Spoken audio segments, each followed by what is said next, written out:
तर मग माझ्या किचनमध्ये तुम्हा सर्वांचं खूप खूप स्वागत आहे। आता आषाढ महिना चालू आहे, तर मग आषाढ महिन्यातली स्पेशल डिश म्हणजे कापण्या वगैरे सर्व बनवतात। मी तर कापण्या न बनवता माझ्या लहानपणीची जी आई आम्हाला बनवून द्यायची म्हणजे गव्हाच्या पिठाचे गुलगुले, ती रेसिपी मी तुमच्यासोबत शेअर करणार आहे। आणि इथे गव्हाचं पीठ 1 वाटी, अर्धा वाटी गूळ, विलायची, खसखस, बडीशेप आणि चवीनुसार मीठ घेतलेलं आहे। आणि आता गरम पाण्यामध्ये आपल्याला गूळ वितळवून घ्यायचा आहे।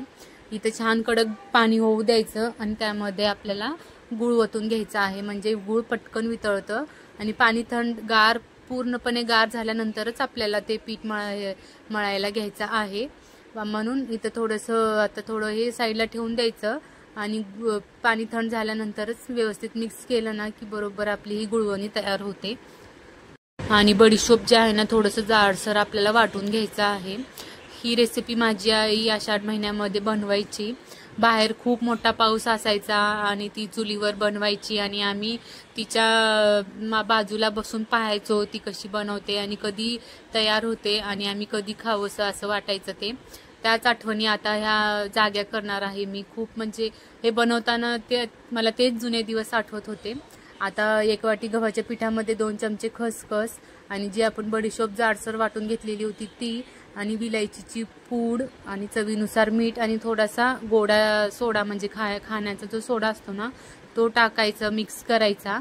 आणि त्यानंतर 1 चमचाभर तूपही त्यामध्ये ॲड करायचं, म्हणजे तुपाने एक वेगळीच चव येते आणि खूप छान होतात हे गुलगुले। असं मस्त त्याला मिक्स करून घ्यायचं।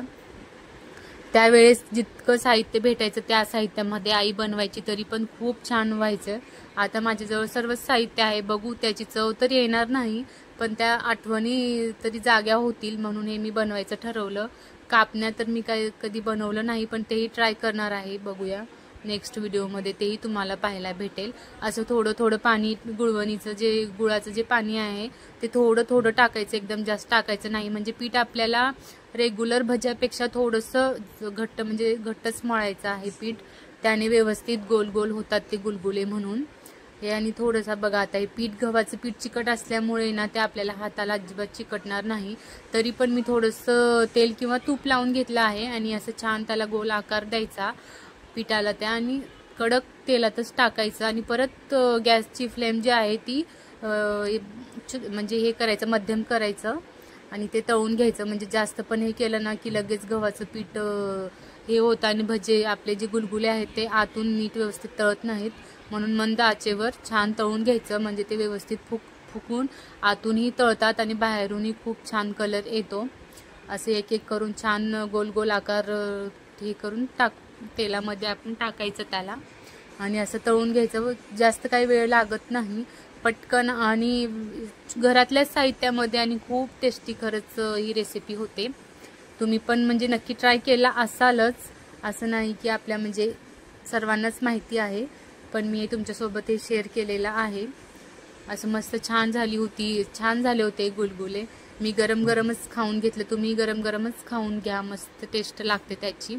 आणि याचबरोबर जुन्या आठवणी खूप मला म्हणजे खूप दिवस आठवत होते ते छान छान गोड गोड आठवणी। सर्व आम्ही भावंड बसून खायचो, बाहेर पाऊस पडायचा, ते दिवस काही वेगळेच होते।